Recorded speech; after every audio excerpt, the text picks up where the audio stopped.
Sushi for brain.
I'm here to play and do crimes.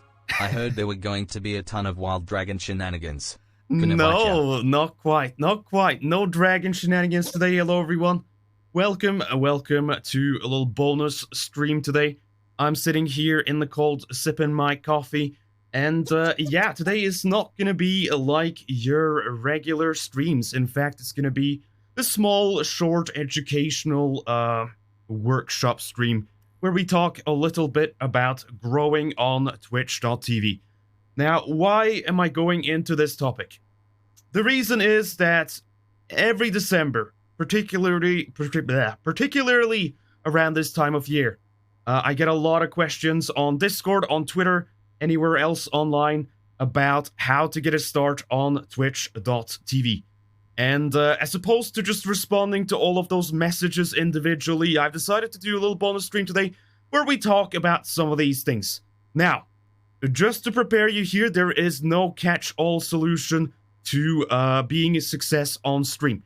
And we're going to go more into that in just a second. But this is just my advice. This is just my advice. So take it with a little bit of a pinch of salt. How do you say it? I don't even know. But yes, it is only my advice. It does not guarantee success, but a grain of salt. Thank you. And yeah, I'm gonna do my best. I'm gonna do my best to explain to you what I've done to get where I am, and potentially the things you need to be on the lookout for to make it here on Twitch.tv. But it is going to be an interactive workshop, and I mean that. I haven't really prepared a lot of stuff. I have some notes from last year's answers that I gave out. I wrote a little short article on some of the most important things. We're going to bring up some of that. And I have a small Photoshop document with some keywords. And then it's mostly going to be me talking a little bit about those keywords and then going back to you, getting some answers from you, what you think. And then we will take it from there. But hopefully this is an opportunity for you to learn a little bit about this kind of thing. Because I get a lot of really frustrated people hitting me up lately saying that they're upset about not growing on Twitch.tv. And so I'm just going to start off by saying that, listen, growing on Twitch, it's not easy. It's not easy. This is the hardest job I've held down, especially at the start. I'm at a point now where I have some stability. I see some more stability, and I can comfortably do this at my own pace. But starting out, I think it was perhaps the most work I've ever had to put into something. So when you ask me for directions, when you ask me for goals to set, for things to improve to make it on Twitch, and I give you suggestions, if you come back to me and say that it's too much work and that you're just going to go live and hope for the best, then again, this is not for you. Go love this FLFR. Thank you very much. Thank you very much for all the donations. I'll go over those in just a second. Thanks so much. A thing a lot of people don't like to hear about this is that it is in fact something that takes a lot of strategy and a lot of thinking and a lot of effort, and there's a lot of variables to keep track of. I find that a lot of people who hit me up about this thing, they tend to just go live and hope for the best. And then when you give them actionable things to do, they really just don't want to take that advice. And that's fine. And that's fine. Streaming can be a hobby, it can be a thing you do for fun, but if you are looking specifically for growth, then your chances will increase tenfold if you have a strategy. Growing on Twitch without some kind of a plan, without having goals, is like winning the lottery. It really is. And we're going to start with exactly why that is. So give me just a second, I'm going to move on to the browser setup, and we will have a look at a couple of statistics. Here we go. Okay, so why is it so stinking hard to make it on Twitch.tv? Take a guess, chat. Take a guess. I throw out some keywords, some suggestions you have. Oversaturated. Yes. First guess, and that is exactly right. It's really hard to make it on Twitch because if you look here, I'm gonna zoom in. Twitch has 8.5 million monthly active streamers. That is 8.5 people you have to compete with in a month to grab the attention of the people watching. Alright? At any given time, there are 103,000 live streams happening on Twitch at the same time. That's a lot. That is a lot. That is a lot. That is 100,000 TV channels someone would have to flip through to find you. So the question then becomes, how do you stand apart? How do you get the attention of these people? And let's now, I'm going to open... Actually, one more thing. Here's the good question. How many viewers on average do you think you need to be in the top 1% on Twitch.tv? Throw out any suggestions. Okay? I want to hear from you. 20? 1K? 200? 10K? 200K? 20? 150? 100? A couple of you got it. Just to illustrate how hard it is to get viewers on Twitch, the top 1% on Twitch is anyone who has over 20 viewers per stream. It is not a big number. But if you have over 20, that is you are in the top 1%. Yeah. That's right. So that really puts things into perspective on just how hard it is to stand apart here. I'm on the cusp. Yes, you are. Azarus. Azzy has just basically started streaming. You haven't been doing this. How long? Couple of months? And you are already in the top 1%. So good for you. Very good for you. But yeah. 20 viewers. And that is obviously not enough to do it full time, usually. Unless you have some extremely interesting business model that sort of makes it work. So, okay. Now, I'm going to pass another question to you, but first, I'm going to get Photoshop on screen. Just a moment. Okay, and I'm going to put on some music. Get some chill music in the background. Let me crank it down just a little bit. Okay. So, let us start by passing the question to you. What makes a successful stream? Or what makes a stream successful? Now, I have a bunch of thought bubbles over here. We're going to fill these in together. Let's talk a little bit about what makes a stream successful. Give me some keywords. Enthusiasm. I'm gonna change that to personality. Hang on. It's way too big. Sorry for blushies. Let me see. Hang on. Where is this? Am I in the wrong layer? Of course I am. There we go. And you need to be tiny. Personality. So that goes with enthusiasm. Gonna write that down. And once again, there are no wrong suggestions here, so go absolutely nuts. Go absolutely nuts. Let me see, what else? Uniqueness. Good one. Yes, uniqueness. I'm gonna say innovation as well. Sort of goes into this. If you're making something a bit different, then that can really help you stand apart. Sorry, this document is way too big. Consistency! Oh, wow. Honestly, I was not expecting so many good suggestions at the start here. I was expecting the first suggestion to be just viewers. Okay, consistency. There we go. Good. Get that in there. And let's do one more. I'm actually just gonna put viewership because whenever someone hits me up, that is the complaint. No one's watching my stream. I don't know why. And I'm doing everything right. So I'm gonna put viewership because it does come up a lot. A lot. Community is also a brilliant suggestion, and we're gonna dive into all of that in just a second. Okay. So, that is a lot of the things that people will pass on to me when they are looking for advice, and I ask them, what is actually a successful stream? Now, I'm gonna move down to the second part here, which is personal goals. You have all of these answers and so many subjective answers, and really what it comes down to is personal goals. Because, well, you can look at any stream, and you will find that every stream is just a little bit different in what people are sort of trying to achieve. So let me see here. Do I have a thought bubble for this? So what are some good personal goals for making a successful stream? Give me some more. Give me some more stuff.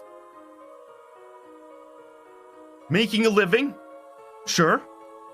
It's a very big goal, especially if you're starting out. Reaching affiliate partner. Good.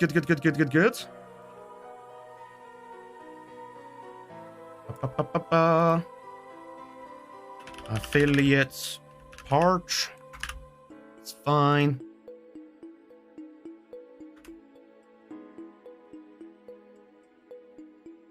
And making friends. Ooh, I like it. I like it.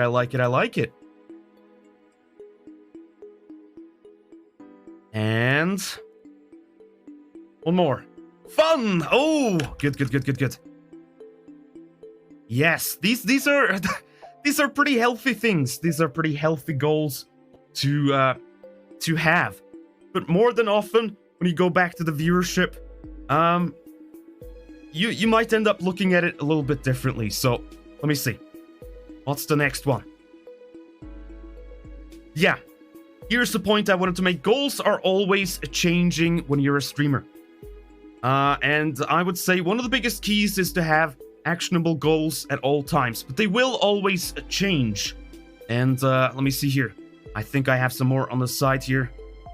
And an example of that when starting out is maybe you want to get to 3 average viewers. I feel like that's a good starting goal.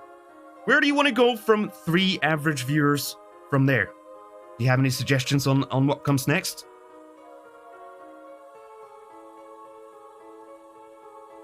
Four. Good answer. But no, usually the next goal I would say is affiliate. People want to hit that affiliate. That is the next big milestone. And what comes after affiliate? What comes after affiliate? Typically. This way, yeah. Just go with it. Yeah, 75 average viewers, and when you hit that, you are most likely gonna go after partner. That's right. You'll be chasing that partner status. But what happens when you've achieved partner? You have it all. Where the heck do you go from there? What now? What now, everyone? You've hit partner. What is your next goal? Sponsors, maybe. Come on, don't be shy. 1K viewers. Well, there's the problem. Right there. Make number go bigger. You've hit partner, what the fuck do you do? Oftentimes, it's not enough to make a living off of this. So, do you just keep chasing the numbers? You make the number go bigger? But what if I say that number can always be bigger? Oh god. We're running into a bit of a problem here. Because you see, if your goal is just constantly to grow, if you never stop and smell the roses, then guess what happens next? Burnout Paradise remastered for the PlayStation 4. Okay, you're just gonna burn yourself the fuck out. So. I say, fuck this. Go back here, and start at the start again. Think about goals, and don't always make them numbers.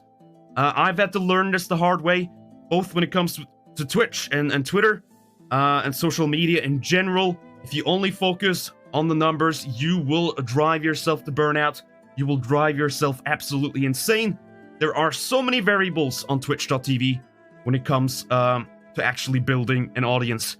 And if you only focus on the numbers, you are gonna hate your job. When I stream, I turn off my view counter. A lot of people do this after they've done it for a while, and I would recommend you all do it as well. You can always look at the stats after you finish streaming, but in the moment when you are live, if you just stare at that number going up and down, it's gonna discourage you, and it's gonna drive you absolutely nuts. And the reason is that there are so many variables, always changing, out of your control, that will influence how you feel. And how you feel affects the quality of the stream. So turn off those numbers, and focus on making good entertainment. And speaking of next year, healthy goals. Let's move on down to healthy goals. So if you don't want to focus on the numbers, what can you focus on? I've actually filled some of these in myself, so we will go through them. First of all, slick setup. This was my focus when starting out. I find that when you are starting from scratch on Twitch.tv, if you look to successful streamers who have done this for years, they've already made it, you will also lose a lot of steam. Don't be comparing yourself to others. The moment you do that, the moment you start just looking at others and trying to draw from them into your own stream, you're gonna struggle. Because there is no realistic way for you to catch up to someone who's been doing this for such a long time. So focus on making something unique. Focus on innovation. Focus on making the things you want to make. Okay? And then later down the line, then you can start taking some influence. But at the starting line, you just want to do your own thing. Do the things that are fun, make the things you want to make, and really motivate yourself to have fun with it. Because yeah, it's gonna feel like you have the weight of the world on your shoulders if you are trying actively to compete with the people who already have made it. So focus on innovation, focus on making cool things, and keep doing that. Throw everything at the wall, see what sticks, see what makes people show up, and then you have a start. That's what I did. And for the longest time, I didn't even want to look at any other streams because it immediately just took all the air out of my balloon, if you will. If you will. Now, another thing you can do is focus on becoming a better host. This comes down to how you carry yourself, how you speak. Do you have a lot of dead air in your streams? Is there any way you can get rid of that? How you interact with chat? How you talk about games? Just generally how you present yourself. Now, here is a really good piece of advice I'm gonna give to you people who struggle with dead air. A lot of folks I know, I don't do this personally, but a lot of folks I know who stream for a living, they constantly strive to get better as a host on stream. And a trick they do, a little exercise they do, is every day, you take 15 minutes, you record yourself on your phone as you speak to yourself in the mirror. Okay? And all you have to do is you have to try to carry a conversation with yourself for 15 minutes straight. And then the next day, you look at that 15-minute video clip, you look back at it, and you have a look and you see if there's any dead air, if there's anything you could do better. You pinpoint all of those things you can improve at, and then you do it again. Guess what? You do it again, the same thing. You try again after examining yourself, what you can do better, and you do it for another 15 minutes. You do that every day, every single day, and you just keep doing it. And eventually, you will start to become better. You will start to notice what you do well, the strengths you have, your weaknesses, how you can overcome those weaknesses, and it's a great way of practicing to become a better streamer and a better host. Okay, another healthy goal, let's see. Finding a good balance between fun and entertainment value for your audience. So this is a pretty difficult one, but it is one that I think is worth mentioning. Streaming, like anything else in life, it's all about balance. And a good stream can only happen if you're actually... I genuinely believe it can only happen if you're actually having fun. So, one of your goals should be to find stuff that is fun for you, that makes you have fun reactions, that makes you have genuine fun on stream, versus something that also provides value for your viewers. Now, for instance, I am a variety streamer. I love the variety, but every once in a while, I will do some bizarre game that absolutely no one likes. But I make that sacrifice. I make that sacrifice because even though that might be a relatively bad stream compared to my others, it keeps myself motivated. I like weird things. I like exploring. So the weirder, the better. And for me, that is fun, and it keeps me going. It keeps me going to have something that challenges me and something that brings something new into my life. So try to strike a good balance between having fun yourself and providing fun for your audience as well. And argue my worst stream has been on Blasphemous, because I was getting genuinely too frustrated. That is the same case with me whenever I have a game that really genuinely just drives me up the wall. It is no fun for anyone. You end up slagging off a game that someone else out there likes, and chances are you have people tuning in from Twitch who like their game, who see that being played on the Twitch directory. And so those people will be unsatisfied. You are not having fun. And it is genuinely just a miserable time to listen to, because yeah, like Hellison is saying, your viewers absorb your emotions. If you are not having fun and you're angry and frustrated, then that is genuinely or generally not what people want to see. Next up, this is my biggest one. The reason I can do this for a living on Twitch.tv, and I am still a pretty small streamer in the big picture of things. I average something between, these days, 120 and 150, which again, if you look at the big picture, it might sound big for some. It is still pretty small. And it's pretty rare, I'm gonna say, that people around my level are able to make it for a living. But I have one card up my sleeve, and that is the amazing community that we've built. I've really emphasized building a community, building a space that provides value for people and provides personal growth for people. And we're going to talk a little bit more about building a community and what you need to sort of think about when it comes to that kind of thing. But yeah, a strong community carries you. If I didn't appeal to you specifically, you probably would not be here now, and you probably would not support me, and I probably cannot do this for a living. And we've built a really tightly knit community where people make friends, and they find it's tailored to them. And so yeah, I believe that is part of the reason why I can do this for a living. Next up, let me see. Just gonna ban this little dude. There we go. Next up, we have self-promotion. Self-promotion is another goal you have to think about. I'll go into more about this as well, but yeah, making it on Twitch. You can rarely do it just by streaming to Twitch alone. Social media is going to play a big part in how you sort of get a start. And so is bringing in friends. I'm going to say one of the most important things you can do when you're starting out, and most everyone starts out this way on Twitch. If you are trying to go from 0 viewers to 3, then the place to start is literally by nagging your friends to come have a look. Everyone starts this way.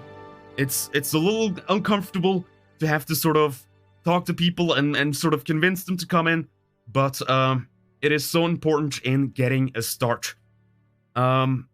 Having your friends in chat from the get-go is not only going to give you that initial viewership that will make other people show up, but it also starts creating a culture in your chat room, in your community, and that is something so very important.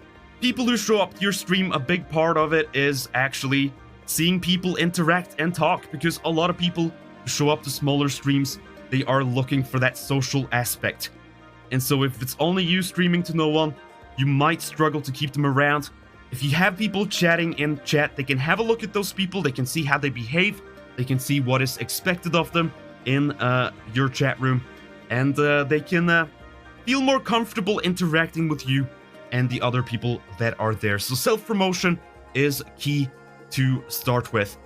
And if you don't want to nag your friends, then look into a community like ours, because we have many people who start out in our community streaming, and then just right from the start, you'll have people from the Discord show up, curious to see what you're doing, curious to see what your stream is like, curious to see what you are like as a streamer and a host, and you already have that start. So use existing streaming communities, use your friends and family, and that is how you will get that initial boost. Okay. My college is pushing TikTok as a fast-track community. Wait, as it took to fast-track community growth by its sheer number of coverage.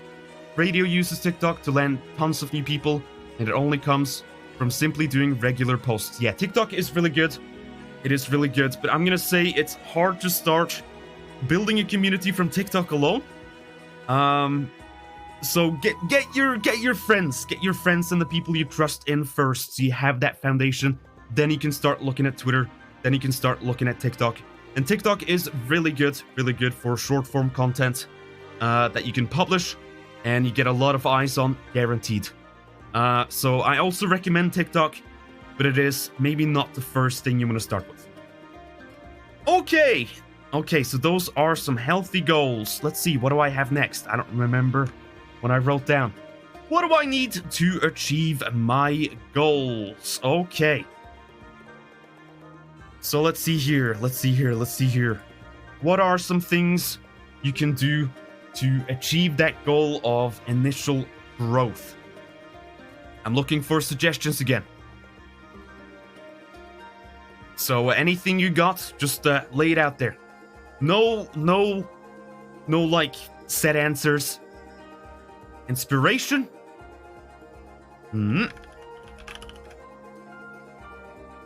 Inspiration. What's next? Time? Oh! I am liking it. Time is a good one. It takes time. It takes a lot of time and effort and work. Setup. Yep. A decent streamer setup. Although I am gonna say that your setup is not the most important thing. You can have a pretty crummy setup.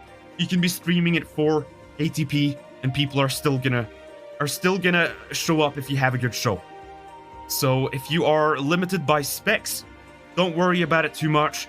Take it one step at a time. And as you start to have some donations rolling in, set up some goals. Set up some goals for equipment for your stream. But I'm gonna say personality and content is key, and it goes over setup. Tough skin. Oh, liking it. That is true as well. That is absolutely true. Not what I expected to hear here, but yes, it is correct. It is correct. Something you have to get comfortable with is that a lot of people are gonna like the stuff you make, and a lot of people are gonna hate your guts for absolutely no reason. It might be the way you speak, it might be your personality, might be the content you make. Someone out there is gonna absolutely just hate you.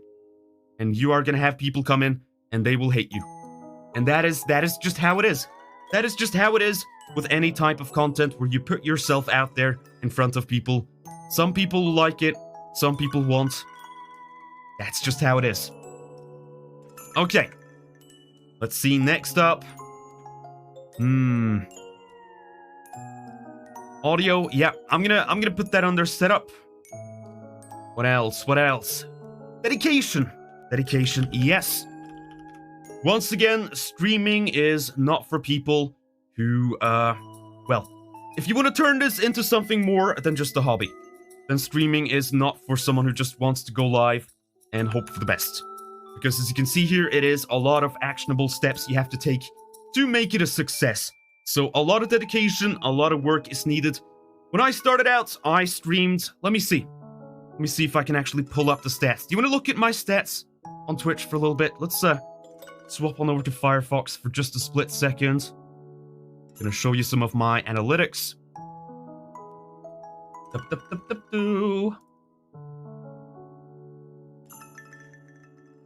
All right. So here you can see some of my. Oh, I need to uncrop this. Sorry. All right, you can see. So here are my recent stats, a bit up and down, but generally it's been a pretty good month. Now, if we go way back to when I started. So that would be 2021. I'm gonna say May. I want you to have a look at just how much work I did in those initial months.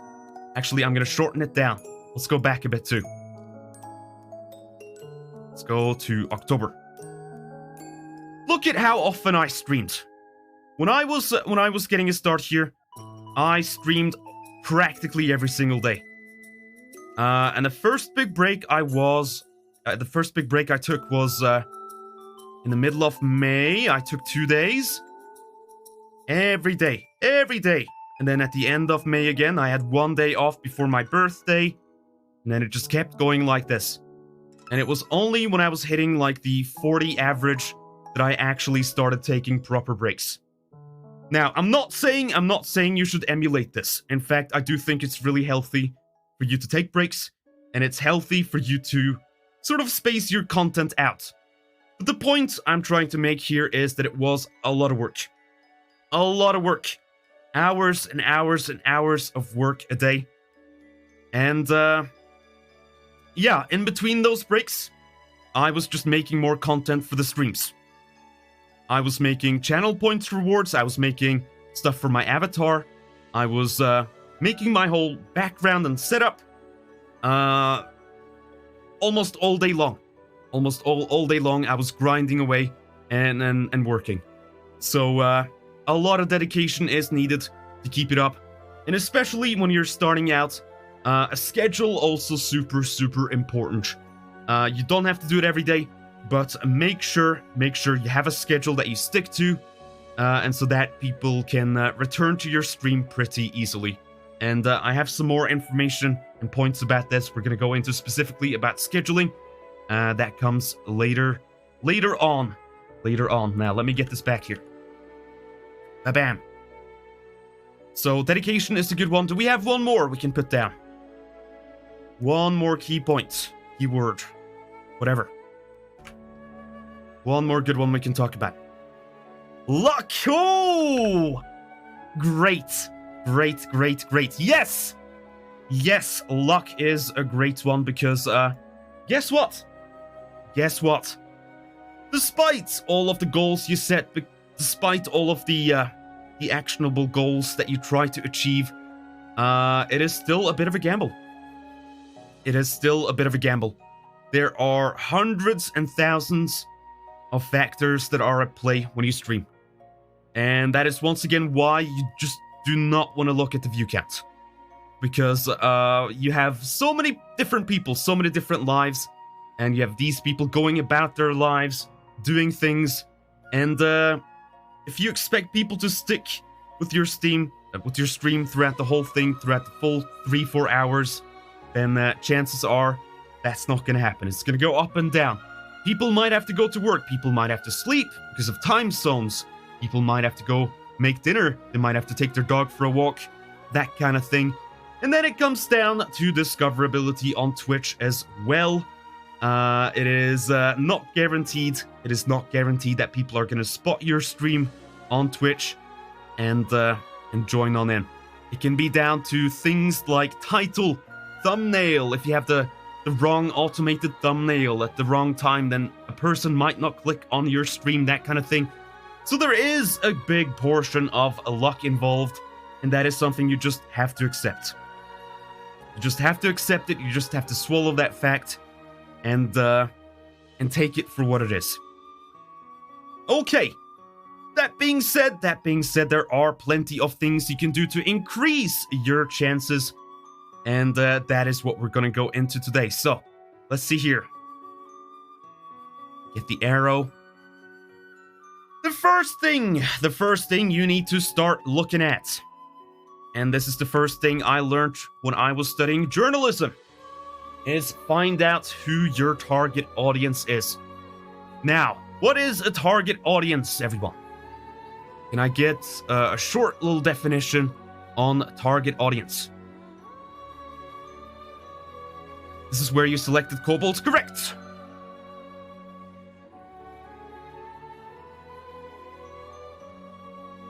The kind of kobolds you want to see, Soren. Good stuff. Exactly. Your target audience are the people you are trying to attract. Now, another mistake I see very often when people stream and they ask for advice from me on how to grow is they will say, well, why wouldn't I just want to make my target audience everyone? Why not just do everyone? And then everyone will have an opportunity to see your content. Everyone will have an opportunity to show up. Now, this is a big mistake. Because first of all, you will be stretched thin. You cannot appeal to every single person on the planet. It comes back to having a thick skin. Some people will like you for the best of reasons. Some people will hate you for the smallest of nitpicks. And you are never going to be able to reach that 100%. Let me see here. No. And if you try to cast a wide net and appeal to everyone, guess what's going to happen? Guess what is going to happen? Womp, you're going to appeal to no one. And the reason is that no one really feels that you're appealing to them specifically. Whereas if you have a smaller target audience, you build a space specifically for those people, they are gonna feel so at home, and they are gonna want to return to your stream. A good example of a target audience is, for instance, the age group. I got a lot of flack from my friends when I was starting streaming that I did not want to take in people under 18 because they had a lot of friends they wanted to show the stream to. I stuck to my guns, and I do not regret doing that. A big part of that reason is that I feel like we have a very mature stream community. We can talk about adult things without someone spouting Among Us memes every second. That is one thing. And secondly, in our wider community, in our Discord, the people who are in that age group, they feel like they have a place to grow and a place to talk about the things that appeal to them at that point in life. So a good piece of advice is to try to appeal to people who are around your same age group, because you will have a lot of things in common, and you will be able to interact with these people and appeal to these people pretty stinking easily. And another example of a target audience can be a sub-community. That could be something like someone who's a fan of a specific genre of games. Say you are really into real-time strategy games. Well, you probably want to appeal to the people who like those types of games. It could also be the furry fandom, is obviously a big one for me. The furry fandom, people who are in that same community as you. And then you really just need to figure out, what do those people like? So, let's use furries as an example. Most people here are furries. What do furries like? Give me some good, hang on, did I have a picture here, Jen? Oh yeah, I had a sad cat here. If you appeal to no one, this is what it looks like. Okay? Yes, a furry is very much on the lookout for, I'm gonna say, the social part. So interactivity. Interactivity is a huge one. People want to be able to interact with you.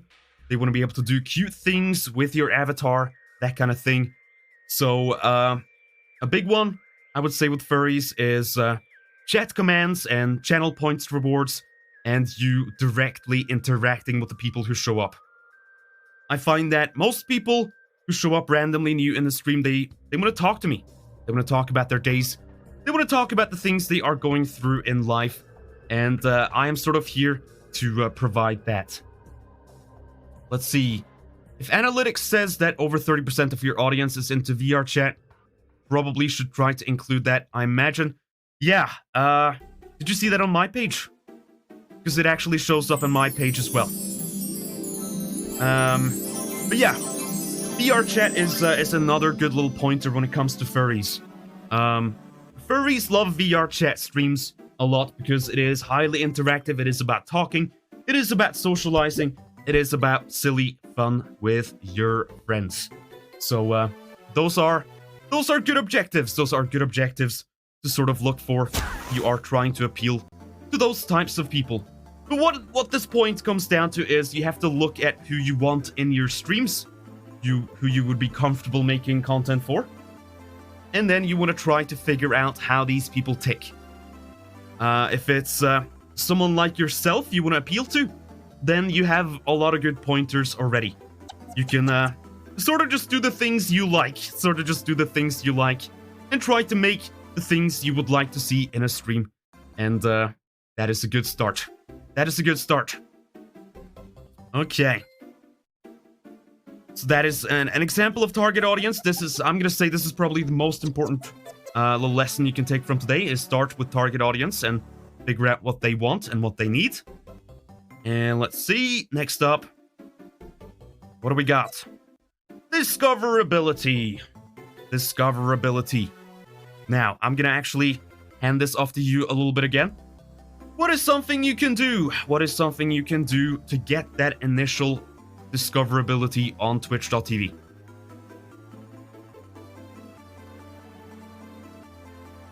Add tags, yes. You sure can. Tags and titles, yeah, we can do tags/titles.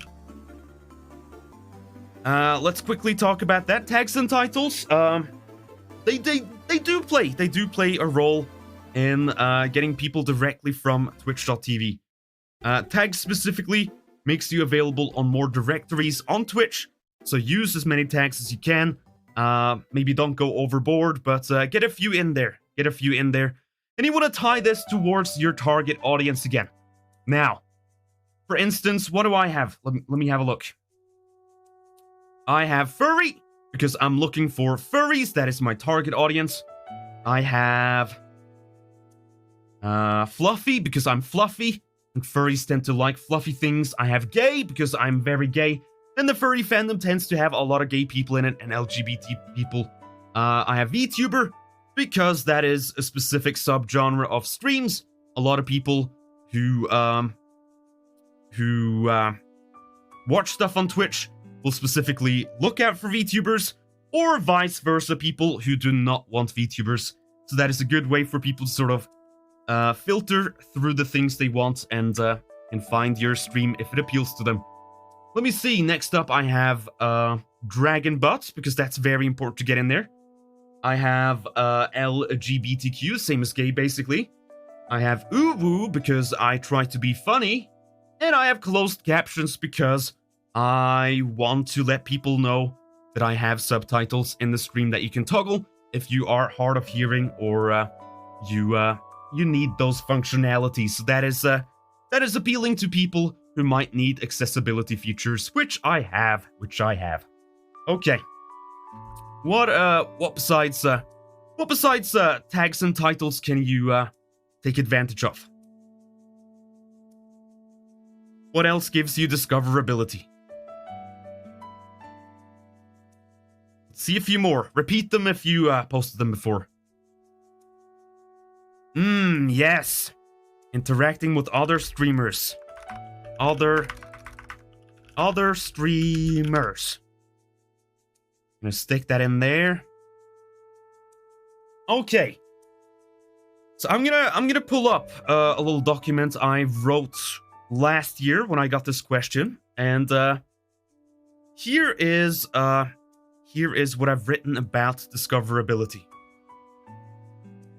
When you are starting out, it's incredibly difficult to build a viewer base. Twitch by itself is not that great for discoverability when you are trying to get the requirements for affiliates. Part of the reason is their tag category system favors creators that already have an audience, and this is true. This is true.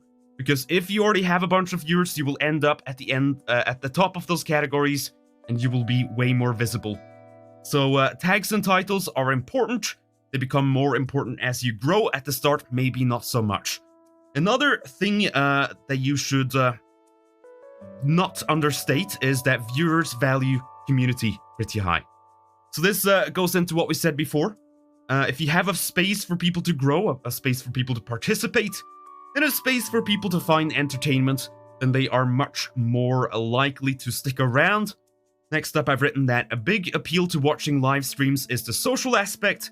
If you don't have any active chatters, it is hard for someone to join in and figure out what you're all about and how they should interact with you. In other words, you need to do some groundwork to define your stream and your community. And the best way to do that is to pester your friends a little bit, ask your friends to come watch, nag them a little bit if you have to. The people you surround yourself with in your normal life reflect you at the end of the day, and so they will bring an atmosphere that should feel pretty natural to the content that you are creating and give you that initial activity you need for growth on Twitch. And next up, I have every streamer I know has started this way, without exception. You can expect to be discovered if you are missing half of what makes streaming appealing. And this is a pretty good point here. The social aspect is a huge part of streams, and so that is why you really have to pull your friends and family in initially, so you have a slightly active chat room. Because a lot of people, they want to chat, and if they see a dead chat, then it might not appeal to them, and they might just move on. Let me see. So this is stuff we talked about, and then next up I have networking and self-promotion. The best way to grow on Twitch is to interact with other streamers who have the same goals as you and produce related content.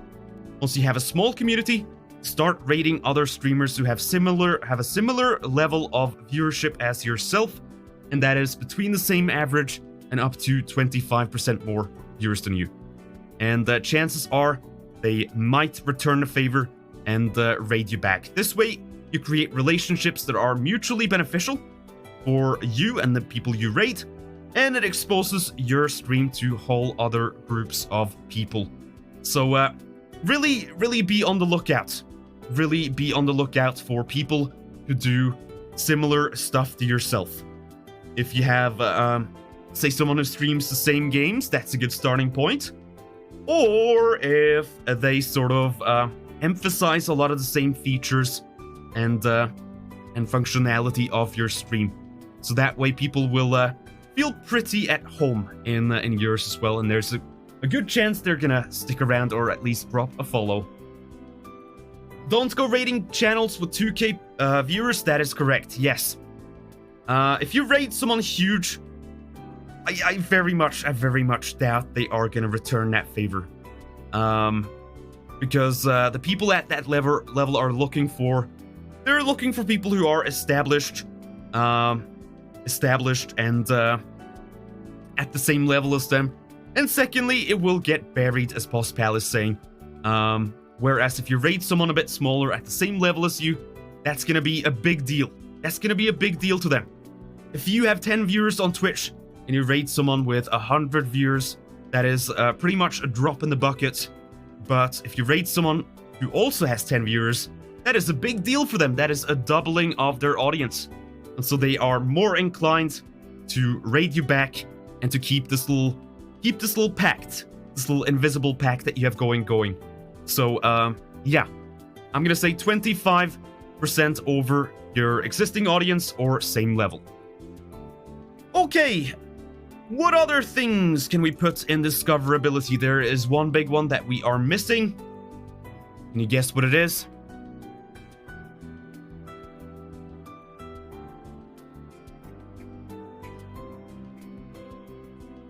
Come on! Come on! I'm gonna drink some coffee while I wait. You need to have butt in your username, says Buttspot. That is true. That is true. If you have a big butt, then yeah, you really want to emphasize that so people know that you are thick. No. Social media. Social media is what I'm looking for. Social media. Social media.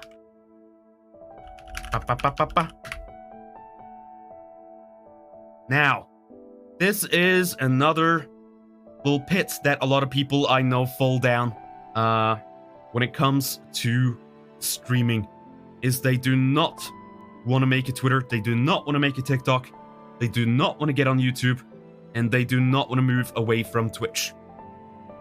That is a problem. That is a problem. Because once again, if you are not established on Twitch, you are not going to be featured much unless you really pick your categories wisely. So, social media is key. Social media is key. I'm going to say 90% of the people who watch me, they come from somewhere else. Every once in a while, people will see me via the recommended and stuff like that, but I get a lot of those perks because I'm already at partner level. Before that, I really had to rely on Twitter, really had to rely on YouTube to post content that showed off my stream. Whenever you make something really cool for your stream, then you want people to find out about that. So you gotta make a Twitter, you gotta socialize on Twitter, make friends, make mutuals, and kind of like how I was talking about raiding people. You have to sort of support others. They will support you back, and you get some eyes on your stuff. So social media, absolutely key. Show off all the cool things that you make, your channel points, rewards, your avatar, your backgrounds, the games you're playing, any unique selling point that you have. You want to get that out on socials, and even if it's really daunting, starting from scratch on a Twitter or on a TikTok, just do it anyway. I'm gonna say TikTok is the very best when it comes to streaming, because it will literally just put those videos directly in front of people. If they like what they see, then they're already hooked in. Twitter is really good if you are trying to appeal to the furry fandom, because believe it or not, that is still our biggest social hub. Maybe besides Fur Affinity, but Fur Affinity does not really work that well for streams. And YouTube is also a really good place to start. I know plenty of streamers who make most of their income from making videos of their streams, out of their streams, and posting them to YouTube, as opposed to making all their money on Twitch.tv. Me, on the other hand, I've not really emphasized YouTube as much as I should, but I'm lucky to have a really community-focused stream, and most of my income comes from you guys. All right. One more. Post live announcement on E6. Good luck. You will most likely attract some really horny people.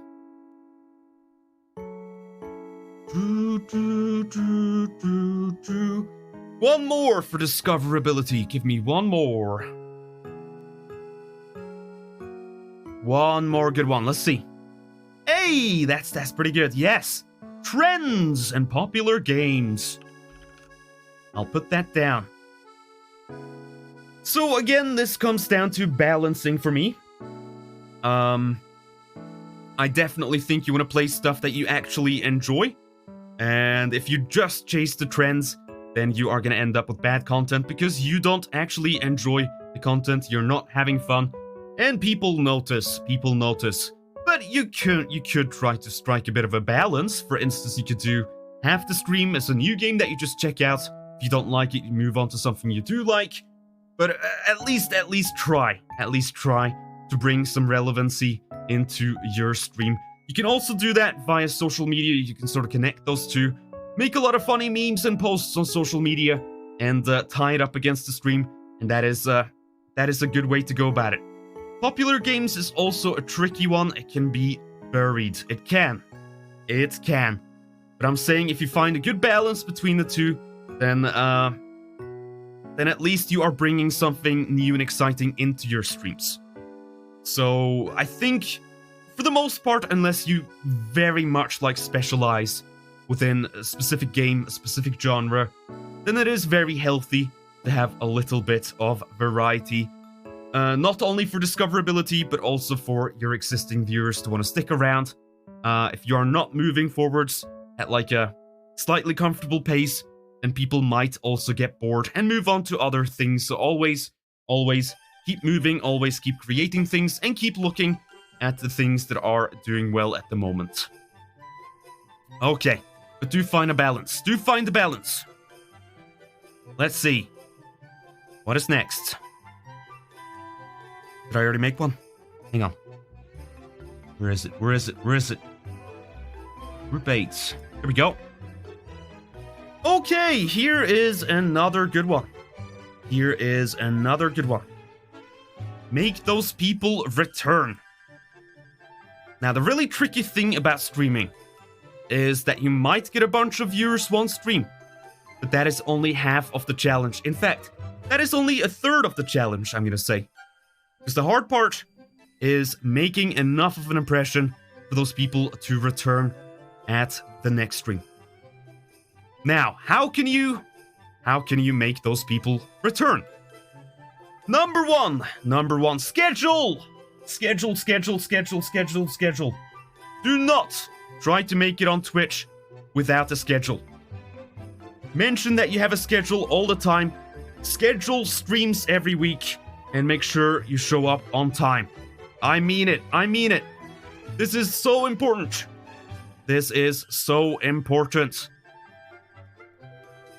Unless you have a schedule, you will drive your viewers nuts. And the reason is that, unlike something on Twitter, unlike something on YouTube, unlike something on TikTok, Twitch is long-form content. You are asking a lot from people for them to show up to your stream and to watch for a full 3 hours. It is a big ask. Because, I don't know about you guys, but social media, it's always popping. There's always stuff to watch. And if it's not convenient, if it is not convenient, I'm not gonna bother. And the same can be said for Twitch viewers. If you do not make it convenient for them, they are not gonna bother taking full hours out of their days to support you. So schedule, schedule, schedule, always schedule. Always schedule. How important is it that the schedule is always the same day, same time? I would say communication, it comes first. Communication comes first. If you can somehow get that information across to people, then that is key. So make announcements, make posts on Twitter, just make that information available, and mostly you are fine. But I am gonna say that if you have certain days that you do streams on, then people will start to work it into your routine. For instance, people always expect me to be live at 8 o'clock in the evening. For some people, that is right before bedtime, so some people sort of cool down to my streams. For the Americans, it's usually after they get home from work. So they have something to watch while they're making dinners, that kind of thing. That kind of thing. Okay. Next up, I have a put variety. And that sort of goes back to trends and such. Make it exciting. Make it exciting to be in your streams. Surprise your viewers a lot, if you can. If you can. Have a lot of small surprises. They don't have to be big things, but every once in a while, if you pull something out of your hat, it will just blow people away because they don't expect it. They don't expect it. So, work on a bunch of tiny gadgets, introduce channel points rewards, costumes, little gimmicks like a good one, for instance, is my orb. This I just made. And then I went live and people were blown away. A magic 8-ball attached to my avatar. How cool is that? How cool is that? Or like the other day when I just started blowing bubbles instead of breathing fire. People didn't expect it. They loved it. So variety and surprises. It is a very, very good way of making people return because they never know what's going to happen. Anything could happen. Make it feel like that is the case. Okay. Community. Community shows up yet again. People on Twitch, a lot of the time, they are looking for the social aspect of things. They want to make friends. They want to talk to people. It is a good way to idly chit-chat about life. And a lot of people want something more. They want a full community where they can make friends. And they feel like they can spend their time and get their time worth. Goes into a lot of what we just talked about, but I'm putting it there again. And then secondly, value for their time. If people feel like they get something from your streams, be it entertainment, be it educational, be it social, then they are much more likely to return. So really have a look at what is the value that you create for the people that watch. If you can't think of anything, if it's just you playing video games, then maybe you should start thinking about that. Start thinking about that. How can you create something of value for people that makes them want to return? All right, next up. We got any arrows? Yes, we do. Whoa, there's nothing over there. What did I put there? Okay, next. Let's see. And that brings us sorta to the end. That is your growth. That is your growth. These are some actionable steps you can take to achieve growth on twitch.tv. So before you know it, you will be Macro Fox Falco. No. That is a joke. That is a joke. Listen. Growth is never guaranteed on Twitch. It is never guaranteed, but the point I'm trying to make with today's stream is that having a strategy, having a plan, and having goals, actionable goals, will increase your chances by 1,000%. I mean it. As opposed to just going live and hoping for the best, you are not really answering any of these questions, and you might be missing a really vital piece to your stream. So it is a balancing act. It is a lot of different variables, but have a look at your target audience. That is my number one tip. And then set up personal goals that are not just not just viewer-oriented and number-oriented, because that will once again lead to burnout, and it will drive you nuts. So, yeah. What do you think? What do you think, everyone? Was that useful? I kinda stammered a bit, and, tripped over my words a lot. But what do you think? I do have, let me see. I can mention, I have a little point on quality control as well. So this is another little article I wrote last year. So very quickly at the end, quality control. Work hard on your setup, create cool overlays, introduce unique features that give your stream an edge or makes it stand out. Always strive to improve what you have. And another really good pointer is start watching your VODs back with a critical eye and an ear. Pay close attention to how everything looks. Is everything coherent visually? Does anything look out of place? What about commentary? Do you feel like you're always engaged when you watch your own streams back, or is there a lot of dead air? So, this is another really important thing when it comes to learning from your mistakes and refining what you have is actually just watching yourself stream. It's really hard itself listening to yourself, listening to your own voice. I hate it, but it's still very important. That is the only way you can learn, is to see what you do wrong. And how about audio? Does your microphone sound good? Does it pick up a lot of background noise? If you can't afford to invest in better equipment, there are lots of filters that are natively available in OBS to bring the quality up a little bit. And there's hundreds of tutorials on YouTube. And lastly, there is nothing wrong with starting out simple on twitch.tv. You can naturally work on and improve what you have one thing at a time. But as your audience grows, there is also an expectation of increased production values. So make sure you don't fall behind and that you don't neglect entire aspects that play a big hand in creating the full picture. And so, yeah, that is kind of what I want to end on. Look at the big picture. Look at every facet and variable when it comes to your stream setup, you as a host, your community, and the stuff you produce. And always be looking at things you can improve.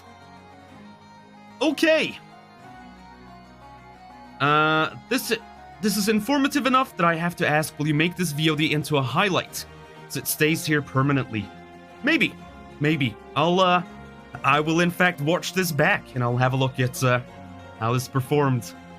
I'd say this is all great advice. However, if you're streaming at the wrong time of day, all the work in the world won't let your channel grow due to the almighty algorithm. Yeah.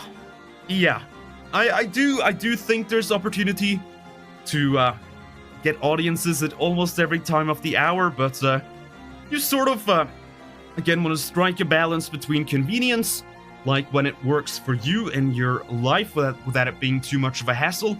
If you make streaming such a hassle, you make it too late or super early in the morning, then it's just really gonna mess up the rest of your days. And you want to strike a balance between that and your audience, when your audience is most likely to be active on twitch.tv. I stream at 8 BST because that is once again the time when a lot of Europeans have time to watch streams in the evening, and it is also the time when people in the States start to come home from work and start to tune in. So that is my reasoning for 8 o'clock. It's not always convenient, but it's worked so far for me. Okay!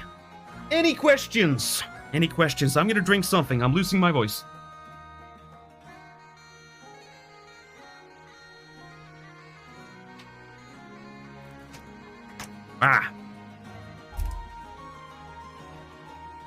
Any questions?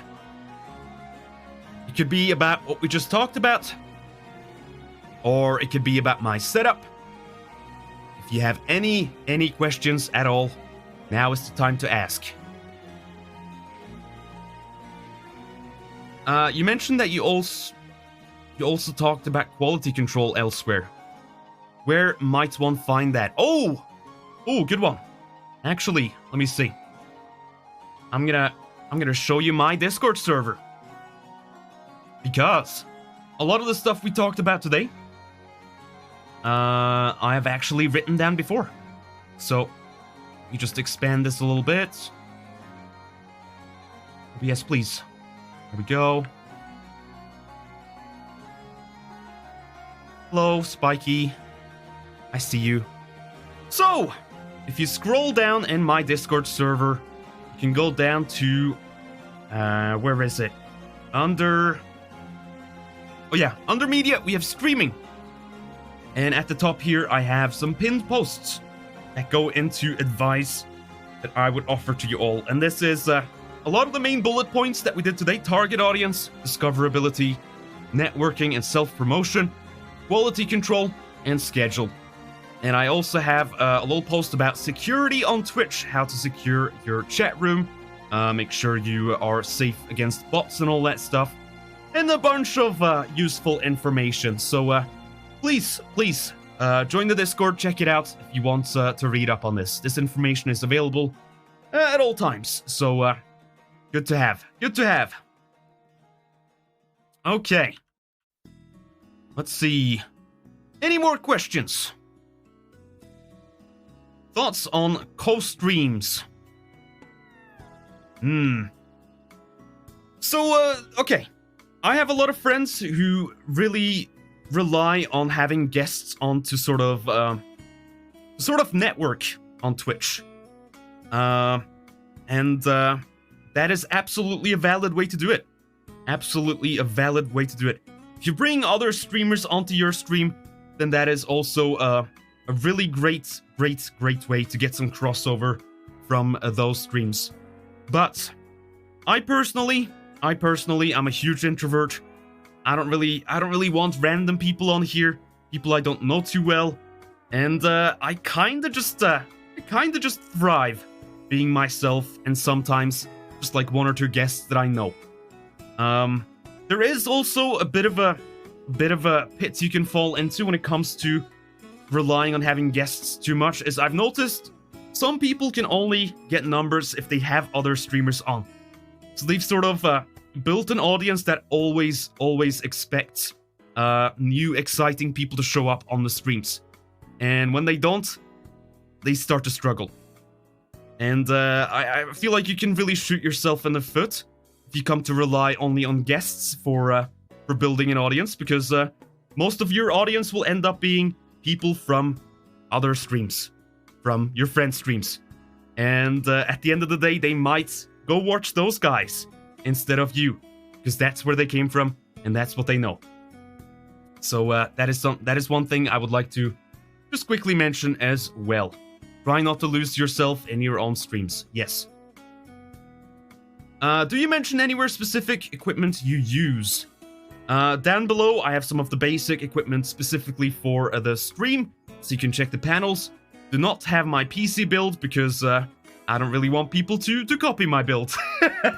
I am not an expert PC builder, so yeah, don't look at that, but do look at the microphone and stuff like that if you would like, and stuff related to my VTuber setup. You would definitely want it to be people you know and or have some chemistry with if you decide to go co-stream. Yes, agree. I see some people really just rely on booking other big guests all the time, and that can really turn into a bit of a burden.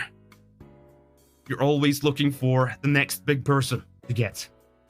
When you make clips for TikTok, how strict is it with innuendo jokes and furries in general? I'm gonna say you can get away with a lot.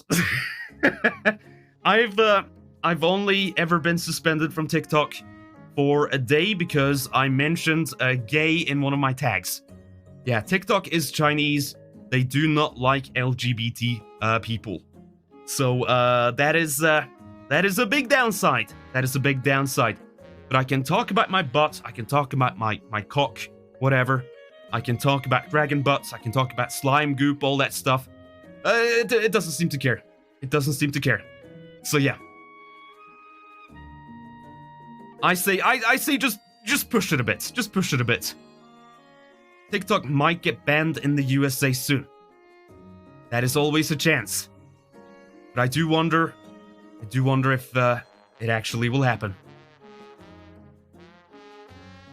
It's really nice that you have this streaming channel. A lot of streamers don't want other people promoting themselves, etc. Yeah, no, I think it's fine to have a promo channel and stuff in the Discord as long as it's a separate space. Let me see. Any more questions? Any more questions? A part of growth as well could be mentioning being a part of a team at some point as well. Yeah, the reason I haven't really touched on Twitch teams is I was never a part of one until I had my own. So I don't really know. I don't really know if it is great for growth. But of course, I have my own Twitch team here on Twitch, and I'm sure it helps a little bit. Hello, Lake Wolf. How's it going? I'm having a lot of trouble getting my microphone to sound right. Followed a lot of tutorials, but it always sounds wrong. Any tips on that? It is hard. It is hard. I don't even know if my microphone sounds good. Yeah, honestly, you just ask for feedback in the stream. Ask for feedback in the stream. Get people who know a little bit about audio, so you know specifically what to look for. And then besides that, yeah, I don't really know. Look at a lot of tutorials. Just consume a lot of information. There's a lot of ESTs and stuff you can add to OBS. That will help a lot. But it does require some knowledge of audio to begin with. So it's a tricky one. It is a tricky one. Just keep working on it until it sounds good. You just gotta experiment. As a certified audio producer, you sound great. Thank you. Thank you very much. No, I come in a little bit hot sometimes. Sometimes my microphone is a little bit hot because I have it cranked up a lot. But yeah, no, I think we've gotten to a pretty good point. Replacing my Yeti with the Yeti X did help a little bit. I think the old one was starting to sound a bit bad. The port was bad on it. Let's see what else. Don't know if you had this experience, but with the whole re-debut thing I'm working on. But what are your experiences with re-debuts? So when you mention re-debut, do you mean like you set like big dates where you have like a big new feature and it's like a big reveal? I don't think there's anything wrong with it necessarily, but I do also see a lot of people who do it like every 2 months, and you're not really giving it enough time, I would say, to build on your stream in that case. I always prefer building on what you have. If what you have needs to be thrown out because it's not quality enough, that's fine. Absolutely fine. I understand that. But if you have a good foundation, instead of scrapping everything always constantly, just build on it. Keep building on it. Keep building on it. Just add to it. Add more stuff. Add more features. Polish it. Make it look nicer. There is always a chance of alienating your audience if you change things too much. Yeah. People on Twitch tend to like some familiarity. So, balancing familiar look, familiar sound, familiar personality, versus introducing some new things. So, don't change it too much. Don't change it too much. Just a little bit at a time. Way more comfortable, way less risky. Okay, what else? How does one find a Twitch team to join? So Twitch teams you can only make if you are a Twitch partner. And when you hit partner status, you can make, I believe, is it up to 2? 1 or 2 teams. 1 or 2 teams. And a lot of people who have hit that level on Twitch, like myself, already have processes for applying to teams. So what I would recommend is just shop around a little bit, have a look at what is available in terms of, like, say, furry teams, and see when they have openings. One recommendation though is don't look for teams that are too bloated. The fandom has a few teams that have like thousands and thousands and thousands of people streaming to it. No good. No good. You will just get buried, and the only people you are benefiting again are the people at the top of that team. So yeah, keep it at a lower level. What I sort of aim for with Team Fluffy is to have enough people that there's always someone live, but not to the point where if you go on the page, you can't even see the people at the bottom. How does being a Twitch mod work? You get an interview with a streamer? Sometimes. Depends on how big the stream is, if it works like a business maybe. In my case, I just mod the people I trust. The people I see who have a good sense of responsibility, a good level of maturity, and people who I feel challenge me a little bit and can give me good criticisms and good advice. But yes, trust is a big factor. When will Team Fluffy open again? So I get this question on the daily. I'm thinking sometime in January, probably around the 15th, and then it will run until the end of January. But I have my hands full right now, so I'm gonna wait a little bit.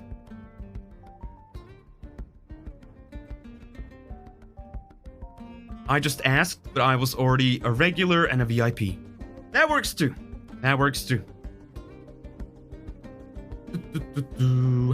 Would you say being a variety streamer is a soft requirement for joining Team Fluffy? Nope. Asking as I'm currently very much a one-trick pony with my sim racing content. No. Now, Team Fluffy does not impose any limitations on the types of content that you make. In fact, what I sort of look for personally, it is voted on by all team members when we take in applications, but what I look for is filling almost every niche, right? So if I see someone who does something really specific, unless there's someone else on our team that also does that exact same thing, that I'm very inclined to bring that person on. I feel bad when I don't respond to every message on chat. Do you get that? Sometimes. But here is something you have to remember as a streamer. Your job is not just to read Twitch chat, it is also curating. Curation is one of your main roles as a streamer. And part of that is paying attention to the content that is worth sort of pulling out and making a big deal out of, versus not paying so much attention to the stuff that probably should be ignored. For instance, sometimes I'll have someone new just drop in and be really negative and really quite rude. And I usually just don't read those messages.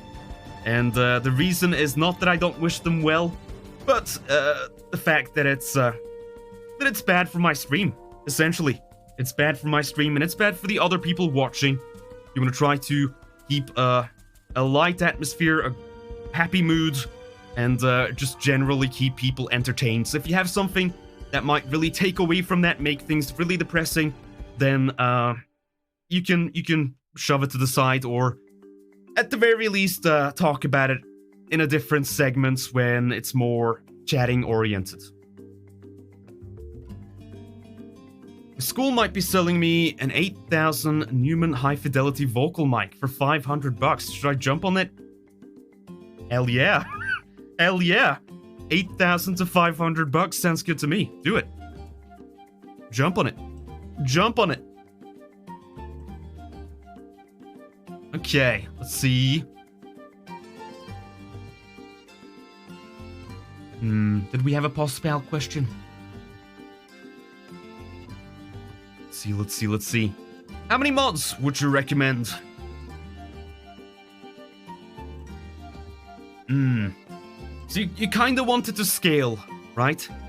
You kind of wanted to scale with the activity in your chat. I'm gonna say I feel most comfortable if I have 2 mods around, available, sort of loosely watching the stream at all times. And so, yeah, I've modded a good amount. Let's see. Who do I got? I have... Heyo, yeah, I have nice almost... to see you again, how you been? like 18 mods, I think I have. 17 or 18. So I have a good amount, and honestly, just more mods is better than no mods. Because when you need someone to be there, it's good to have someone have your back. Thank you, Lidus. I think I have like 4 people, and hardly any actually make it to the stream. I have like 1 out of 4 show up. Then it's probably time to just hire more. My policy when I was starting out with adding mods to the stream was essentially just mod enough people that chances are some of them are gonna be available when you stream. And so I pretty much just went for regulars in the stream who I also thought had a really good sense of judgment.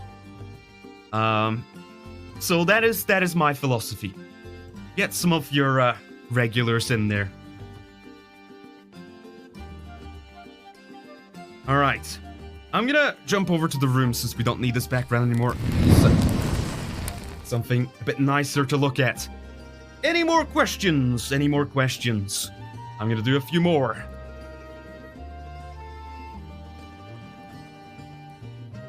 How to balance channel point rewards and costs. Okay. To balance channel points, what you have to look at is the annoyance factor. When is a channel points reward annoying to you as a streamer? If it's annoying, make it more expensive. Make it more expensive. If it interrupts too much, just crank it up. Crank it up. That's all you need to look at. How's my day been? Good, good, good. We are doing a small educational stream here. What would you do differently if you were to start over? What would I do differently? Well...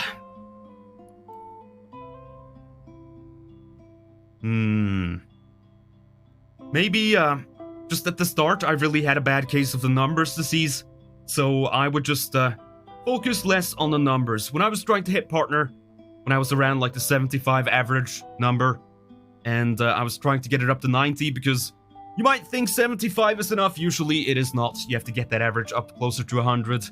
That was driving me nuts. That was driving me nuts. And, besides that, I don't really have much to complain about. Let me turn off the lo-fi. Kind of overlapping. No, I'm pretty happy. I'm pretty happy with how this has turned out. I really am. But I will say something that also drove me nuts. That is not my fault, is Twitch support is useless until you hit partner. When I hit partner and I contacted Twitch support and I got in touch with a human being for the first time in a year, I cried. I cried. Twitch can be fucking horrible. Just wanted to put that out there. So if you were to go back in time, you just have a better mindset? Yes. Yes, do things that stress you out less. Focus on mental health. I got into this thing because I was working myself to death and had a burnout. And I just needed something else to do, but I pushed myself a little bit too hard at the start. What is this? This is once again an educational stream, so if you are looking for entertainment today, you will not find it. I'm just talking about starting out on Twitch. Let's see. Will there be more streams like this, like about OBS and mix it up things? Sure, but once again, if you have any questions, now is really the time to ask about it, because I can pull it up and I can show you what you need to know. Just ask away. I'm never intending to aim for partner. I'm already amazed that I've hit affiliate. I'm mostly just vibing in my streams, sharing my passions. It's done absolute wonders for my mental health. That is wonderful. I'm so glad to hear. Yeah, I recommend everyone try streaming. Not just as a way to become more confident. It is a great confidence builder. Your merch is neat. Do you have any tips about that? Some of it I make myself, and some of it I have Amazon produce. The t-shirts and everything is produced by Amazon. And in the new year, I'm gonna actually branch out and start making everything myself. I'm gonna get a sublimation printer and start making my own clothes, mugs, all that stuff. So really expanding my business. But to start with, you have a bunch of sites that can produce merch. You're not gonna see much of a return from those sites because they take most of the cuts. But you can also dive into stuff like stickers and prints and things you can make at home relatively cheap and make a good profit on. You mean you handle inventory and shipping on your own? Of course, of course. Let's see. Let me see. Can you do an overview of your OBS scenes and sources? Yes, I can. But first, how do I make topics when it comes to silence? Ooh, the age-old question. This is a practice thing. Like I said before, every day. Record yourself talking into the mirror for 15 minutes. The next day, you look at that clip again. Look at what you did wrong. Look at what you need to do better. And take actionable steps to fixing that and to improve. And then you record another 15-minute clip. Do that every single day. Do that every single day. And eventually you will become better. But if you are really struggling at the moment, what I would do is make lists throughout the day about things that happen to you, things you want to talk about, thoughts you have, and you can fall back on that if you really struggle. But it is a skill. It is a skill like anything else.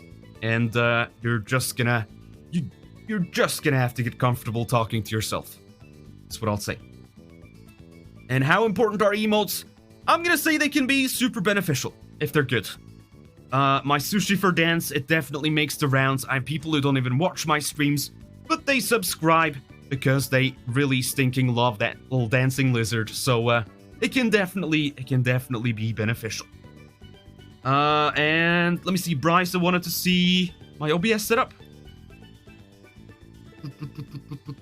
Okay, let's do it.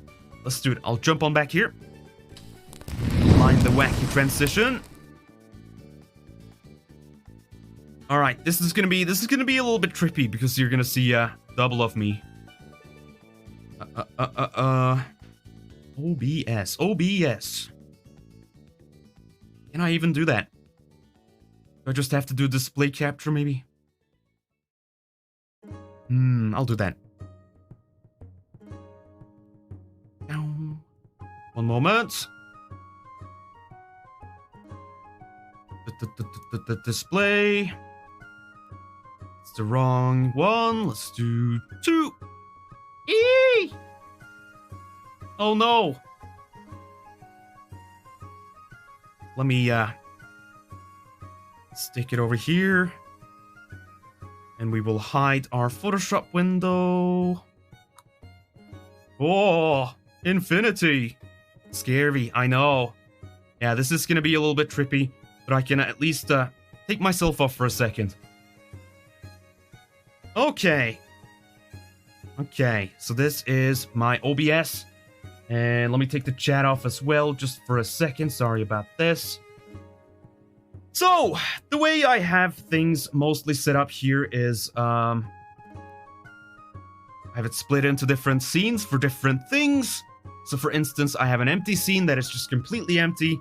This is what I go to when I start the stream. This turns off all channel points, rewards, and stuff like that. And then there's really nothing in there. So it just clears all images that are in cache, all applications that are open.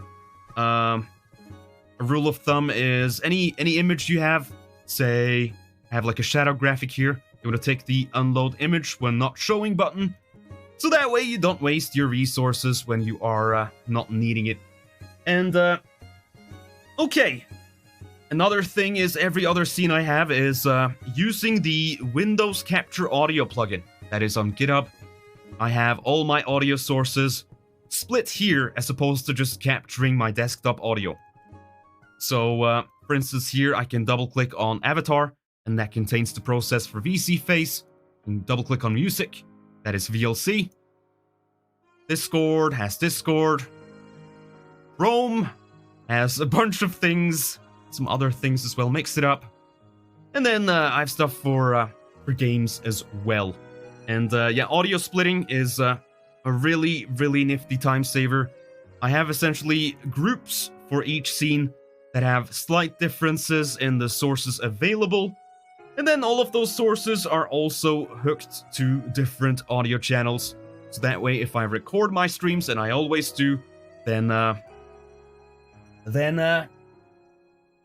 can just split the different channels for easy editing.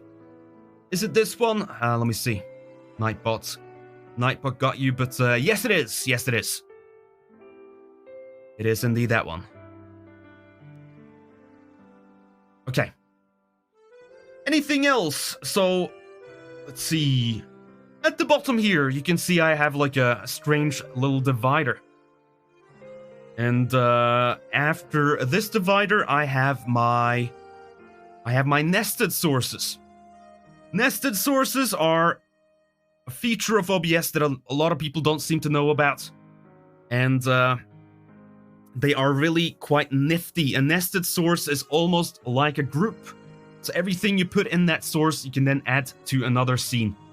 So for instance, we are now on the browser feed. And in the browser feed, I have some nested sources like the Norwegian word of the day, which is a separate source that I can just pull in, and that is just one object. And whenever I need to change this, I just go into that nested source, move things around, and it will update for all my scenes that I have this in. And if you are wondering on how to add a nested source, just go to the plus symbol, and you click on scene, and then you can add any existing scene as a nested source. So that is a little piece of advice I would recommend.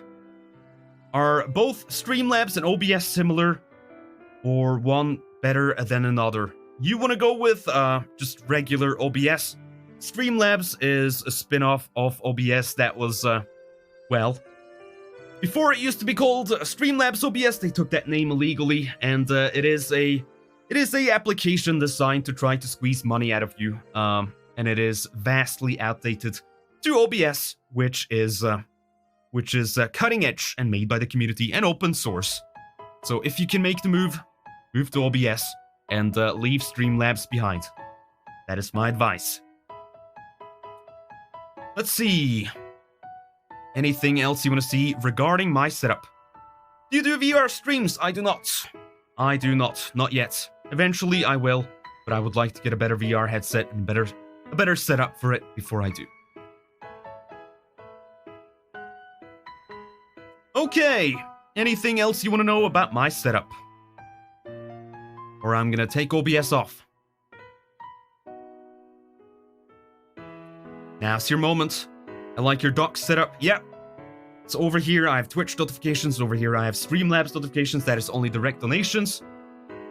Funky mixed it up effects. Like you want to see something in action? Sure. I can, I'm warning you though, it gets pretty complex. You want to see my stream deck? Sure. Do that first. Here is my stream deck, and as you can see, it's split into a bunch of folders. At the top, I have all the scenes I usually use, and they carry on over to this page. And here is my camera setup. Here is my avatars folder, all the costumes. Here is my channel points rewards, which I can also activate myself, like the kobolds, for instance. Here is the background, which is a bunch of controls. Bunch. We got expressions. I have this on the numpad, but it's still on there. And I have stuff like sound bites and different effects like chippy and echo and all that stuff. So yeah, A lot of junk, but I make it work. All I'll say is I cannot do this. I cannot do this without the Stream Deck because, fuck me. Fuck me. Is it a lot of buttons to be a VTuber? Hundreds. All right, next up, you wanted to see Mix It Up. I'm actually gonna swap over to the other monitor.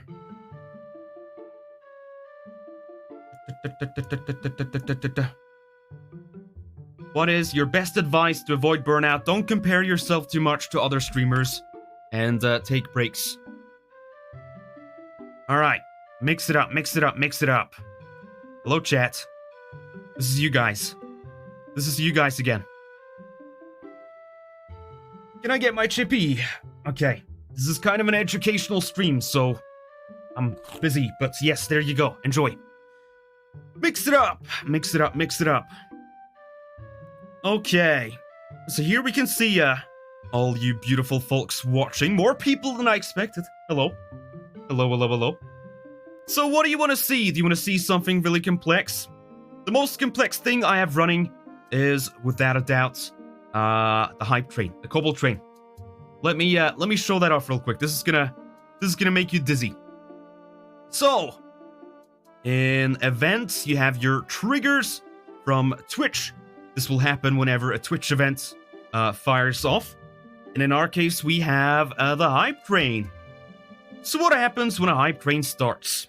Let's have a look. I have a command that activates the music, which is randomized. I have some chat commands, which post a message in chat. It sets a bunch of bool special identifiers, which are essentially like states. It sets that to true, so it means that the train is now firing off. And it saves all the last donations, which are, I believe, contained within a text file on my computer. So it sets up initially just last five people who donated, and then anyone else will be added on top of that. And okay. So once all of that is saved and the hype train is activated, what we're actually waiting for is something that is really tricky to fuck around with Mix It Up, and that is a timer. So here I have my cameraman, I have some chat commands that are posted on the regular, but I also have the hype train timer. And what this does is it checks essentially every few seconds if there is a hype train running. If there is, it will activate the hype train loop, which is another function that essentially spawns all the kobolds, puts them on the screen, and then makes the hype train go off. Once it's off screen, it removes all the kobolds again, and then it starts from scratch when the next hype train timer sort of activates. So it's constantly running on a loop, but it's only active if a hype train is active. And the result is something like this.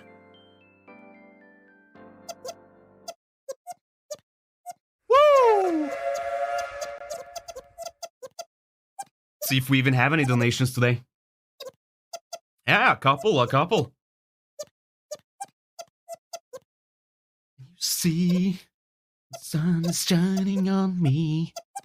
Alright, you get the point. It's my hype train, and then once it ends, it just transitions to off-screen, removes all the kobolds, and the loop does not repeat because the state has been disabled. Like so.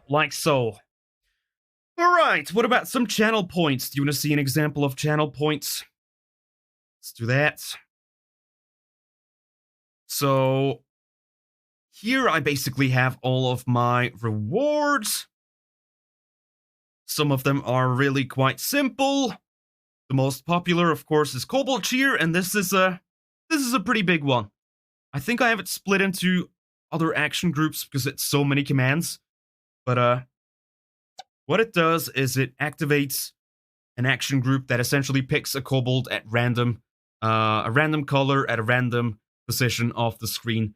And the only way to do randomness and Mix It Up at the moment is to just move those PNGs, make duplicates, and move them to different positions. So I have literally hundreds of positions that the kobolds can appear in and throw things and all that stuff. And it just picks one at random. Other stuff like Oh, the throw is pretty good. The throw is pretty good. I don't have like a fancy throw. I decided to render out my my objects that I want to throw and then just make a little effect. So here is essentially what happens. It plays a little video clip that is just overlaid, like so, like so. And then it runs the sound command, like so. And then I have a little input thing here that makes my head go. And that is it. And that is it. And also I keep the stats. I keep track of all the redeems. So if you throw something, you are on the list. That's right. That's right. Magic of cinema. Anything else? I do have a couple of things in OBS too, like the recursion loop is just a filter that I put on my avatar.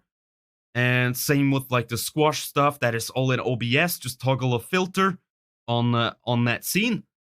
And hydrates and everything, just text that over, place over. So yeah. And snack as well. Also just a video clip, render that in Unity. See, it's the wrong size because I'm not properly set up. But yeah, render that in Unity. It's transparent webms, and then I just overlay them on command. Okay, anything else regarding Mix It Up that you would like to know? I'm gonna have to call it soon, so if you have any final questions, this is your moment. Go, go, go, go, go, go, go. Get him in. Get him in.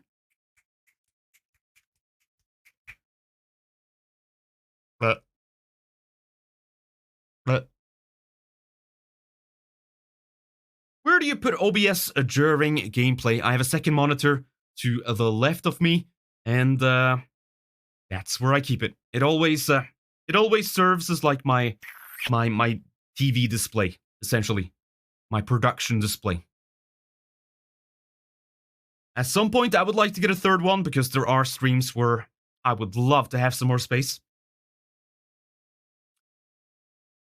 Recommended chatbots. Well, besides Mix It Up, Seribot is at the top of my list. You can see him in chat, and that one stops hate rates and is far more functional than anything Twitch actually provides internally. So get on the Seribot train if you don't want to experience a hate rate. It is not pleasant. It stops it dead in its tracks. But Spot, also a high recommendation. Really good, really good. And I use Nightbot for a couple of things too, mostly just blocking links if it detects them in chat.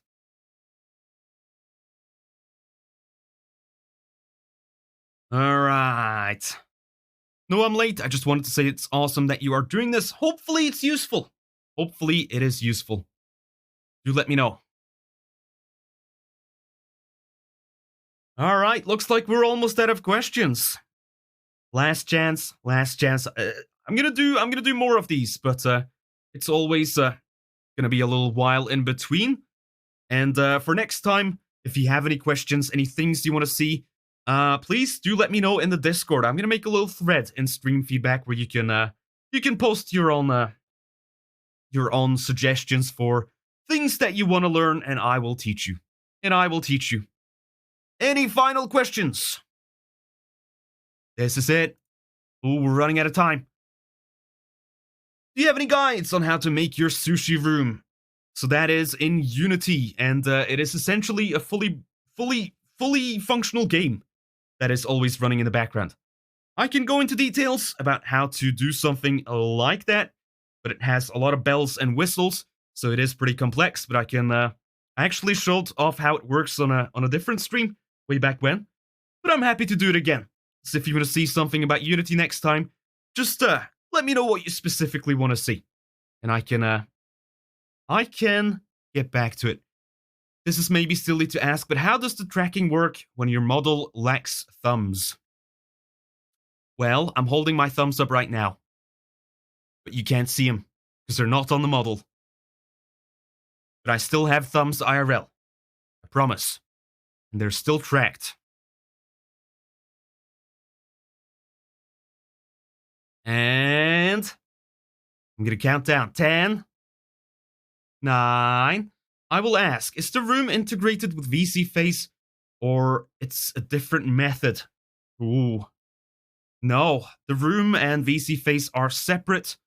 Some people, hang on. Let's get rid of the display capture. Some people, make them in the same thing. You could potentially export a whole house around your model as a VRM or VSF format avatar and put that into VC Face. That is one way to do it, but I find that it's pretty excessive to do it that way, because you will always have that stuff in memory. So I instead sort of isolate the two. So I have the Unity background, which runs as its own application, its own game. I can take it off, and you're gonna be blown away. Oh, I'm in the void. It's right. And whenever I'm playing a game, whenever I'm not in the scene, it actually pauses that application. I have it set up to not render anything, so it uses zero resources. And so that way you only use your avatar constantly. And you save a little bit on memory and performance. What app are you using to render this room? This is Unity. So your avatar itself is not in Unity? Well, it is, because VRM and VC Face is Unity based. But it's through VC Face, and it's exported from Unity. So they are essentially two different Unity applications. Another reason I decided to make the background separate is that it runs the Universal Render Pipeline, which is Unity's new rendering system, which I much prefer. So it allows for a little bit more fun with shaders and stuff like that than just regular Unity. How do you make sure that your partner doesn't eat all the snacks while you are alive? I cannot. It is a real risk. In fact, unless there is any final question, we are gonna call it here, and I'm gonna go check on my snacks, okay? Anything. This is it. The final sushi for the day. Okay. Alright, looks like everyone is happy. What if you're the real snack here? Everyone knows that. Just wanted to say thank you for inspiring me to start streaming regularly myself. I'm glad I did, and I'm glad you're having fun with it. And I hope today was useful. As always, the VOD will be available if you missed some of it. And if you have any more questions, then for our next Sushifer workshop session, I will prepare for those. And once again, I'll make a thread in the Discord under stream feedback, the forum, and you can post stuff you want to see. And next time, I'll show it all. I'll even show. Hang on, I gotta go. I'll even show.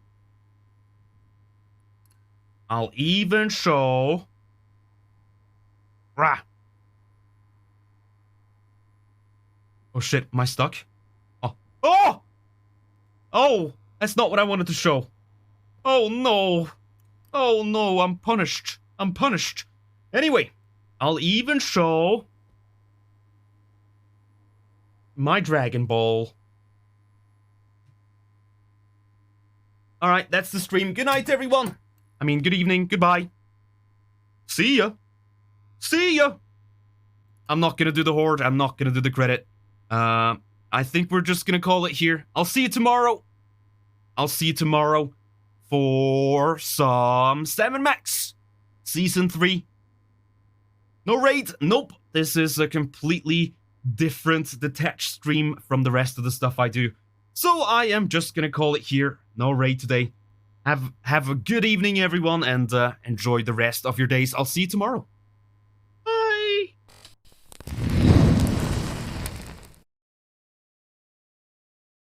Oh, this is actually a good opportunity to go to the old credits. Do I still have those? I have like a different screen. Let me see. first time using this one in about a year and a half. Yay! Alright, have a good one, everyone. I'll see you soon.